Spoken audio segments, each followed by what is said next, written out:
बिस्मिल्लाहिर्रहमानिर्रहीम। सैयद इत्शामुल हक माहौलियात मौसमियाती तब्दीली के एक और प्रोग्राम के साथ आपकी खिदमत में हाजिर। आज का प्रोग्राम जो है वो बहुत सोचने समझने के बाद मैंने रिकॉर्ड करना शुरू किया है। हमने मौसमियाती तब्दीली को एक मजाक समझा हुआ है बहुत अरसे से।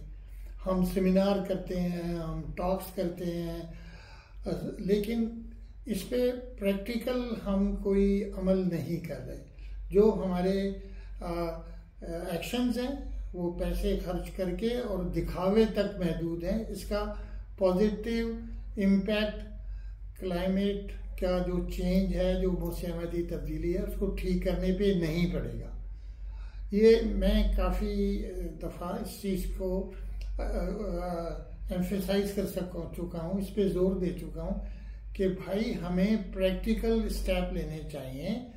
तो इसलिए मैं आपसे इस वाले वीडियो में ये रिक्वेस्ट करूँगा कि आप खुद पार्टिसिपेट करें, इस पे तवज्जो दें, लोगों के साथ शेयर करें, उनको बताएं कि हम किस तबाही के दहाने पर खड़े हुए हैं और हमारे साथ फ्यूचर में हमारी आने वाली नस्लों के साथ क्या हो सकता है अगर हमने पॉजिटिव एक्शंस नहीं लिए।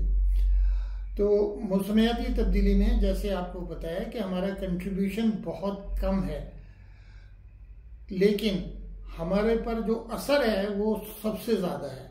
तो उसके लिए सारी दुनिया हमारी मदद करने को तैयार है, लेकिन वो उनको यकीन नहीं है कि हम ग्राउंड पे कोई काम करेंगे। तो हमें पहले जो उन कदमों को, उन इक़दामात को आइडेंटिफाई करना चाहिए कि हमें क्या करना है। नंबर 1, क्लाइमेट चेंज में जो सबसे बड़ा वन ऑफ दी कंट्रीब्यूशंस है, एक बहुत बड़ा कंट्रीब्यूशन है, वो है हमारे ओपन डम्प्स। पूरे पाकिस्तान में ओपन डम्प्स हैं। ये ग्राउंड वाटर को कंटेमिनेट कर रहे हैं, ये सरफेस वाटर को कर रहे हैं, ये सॉइल को कंटेमिनेट कर रहे हैं, एंड ये जो एयर इमिशन कर रहे हैं वो इंतहाई खतरनाक, वो हमारे हेल्थ को ख़राब कर रहे हैं और वो हमारे ग्रीन हाउस गैसेज जो जनरेट करते हैं वो लॉन्ग टर्म डैमेज कर रही हैं।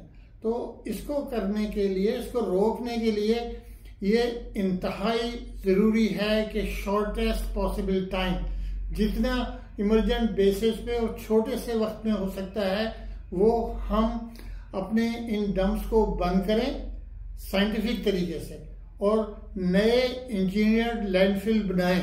जो नए इंजीनियर्ड लैंडफिल हैं वो लोग कहते हैं 4-5 साल में नहीं बन सकते, 12 महीने में बन सकते हैं। अगर जमीन अवेलेबल है तो बन सकते हैं। अच्छा, गवर्नमेंट पैसे भी इन्वेस्ट कर रही है, लेकिन वो हम स्पेसिफिकेशन नहीं अडॉप्ट कर रहे। हम वही पुराने ये कि थोड़ा सा क्ले डाल दो, थोड़ा सा ये कर दो, कागजों को इधर उधर कर दो, और एक्चुअल जो नेशनल इन्वायरमेंटल क्वालिटी स्टैंडर्ड कहती है, जो इंटरनेशनल स्टैंडर्ड्स कहते हैं, USEPA या EU स्पेक्स कहते हैं, वो हम फॉलो नहीं करते। इसमें थोड़ा टेक्नोलॉजी का भी फुदान है। टेक्नोलॉजी इंपोर्ट हो सकती है विदाउट एनी प्रॉब्लम। यूरोप से ले आए, अमेरिका से ले आए, कहीं से भी ले आए। तो ये दो चीज़ें बहुत ही प्रोमिनेंट हैं और बहुत सारे लोगों का हमें नहीं पता कि ये जो ओपन डम्प्स हैं ये स्मॉग में भी कंट्रीब्यूट करते हैं। इस तरह के लो लेवल मीथेन जो होती है वो ऊपर नहीं जाती और वो स्मॉग में कंट्रीब्यूट करता है, इंक्लूडिंग जब उसको कंबाइन करते हैं पार्टिकुलेट इमिशन से जो कारों से आ रहा है। तो ये एक, और कारों से इमिशंस को कंट्रोल करना भी हमारे क्लाइमेट चेंज में बहुत बड़ा कदम है। इसको हमें सही तरह ऑर्गेनाइज करना चाहिए और हर कार का, हर गाड़ी का स्मॉग टेस्ट होना चाहिए। फ्यूल हमारा जो है उसको हमें फ्यूल को Euro 5 पे कम से कम ले जाना चाहिए। तो ये तो एक हिस्सा हो गया इसका। उसके बाद जो मसला है हमारा वो ये है कि हम अपने जो वेस्ट वाटर है उसको बगैर ट्रीटे हम समुद्र में डाल रहे हैं, दरियाओं में डाल रहे हैं, नालों में डाल रहे हैं। उससे जो तबाही फैल रही है और जो अंडरग्राउंड वाटर कंटामिनेट हो रहा है, उसको भी हमने, उस पर भी तवज्जो देनी है और वो अभी देनी है, इसके साथ साथ देनी है। हमें अपने जो डिसीजन मेकर्स हैं और जो पार्लियामेंट में लोग हैं और जो इन्वायरमेंटल एजेंसीज हैं उनके साथ मिलकर एक मजबूत प्रोग्राम बनाना चाहिए। हमें इस पे जोर देना चाहिए कि भाई हमारे माहौल को ठीक करो, हमारे नालों में कचरा ना पड़ा हुआ हो, हम वेस्ट वाटर को ट्रीट करें, इंडस्ट्रीज अपने अपने वेस्ट वाटर को ट्रीट करें। और इसके लिए सिंपल टेक्नोलॉजीज आर अवेलेबल।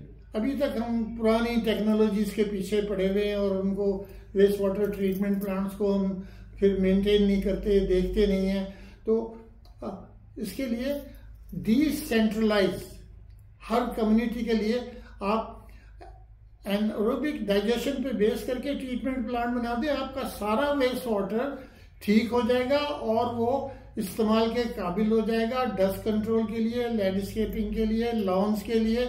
और अगर हम उसको डाइवर्ट कर दें तो हमारे पास सिर्फ कराची में 500 से 600 मिलियन गैलन पर डे ऐसा पानी मिल सकता है जो पोर्टेबल वाटर में अब हम इस्तेमाल करते हैं उसको रिप्लेस कर सकता है।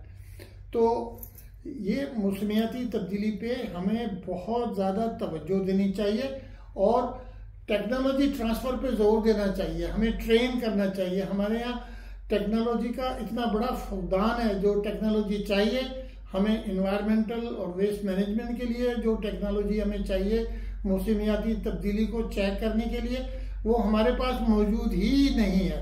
हम कट एंड पेस्ट पे डिपेंड करते हैं और हम अपने जो नए प्रोजेक्ट बन रहे हैं उनको भी हम बहुत ही फरसूदा तरीके से डिज़ाइन कर रहे हैं और इससे पैसों का भी ज़िया होगा और हमें कोई चीज़ अचीव नहीं होगी। तो मैं आपसे ये अपील कर रहा हूँ, मैं सब लोगों से जो इसमें इन्वॉल्व हैं, स्टेक होल्डर्स और जो हम लोग हैं, जो कॉमन आदमी हैं, अपना अपना हिस्सा डालें और हम इस चीज़ के लिए आप इस पे शिरकत करें इस प्रोग्राम में कि हम अपनी मौसमियाती तब्दीली को कैसे ठीक कर सकते हैं, हम अपने इन्वायरमेंट को ठीक कैसे कर सकते हैं, हम अपने बच्चों के लिए सेफ फूड सप्लाई कैसे फराहम कर सकते हैं by not contaminating the underground water को कंटामिनेट ना करें, इसको लिए मेजर्स लें। तो मुझे उम्मीद है कि हम सबके एफर्ट से मिलकर हम जो ख़राब इम्पैक्ट है क्लाइमेट चेंज का उसको भी कंट्रोल कर सकते हैं,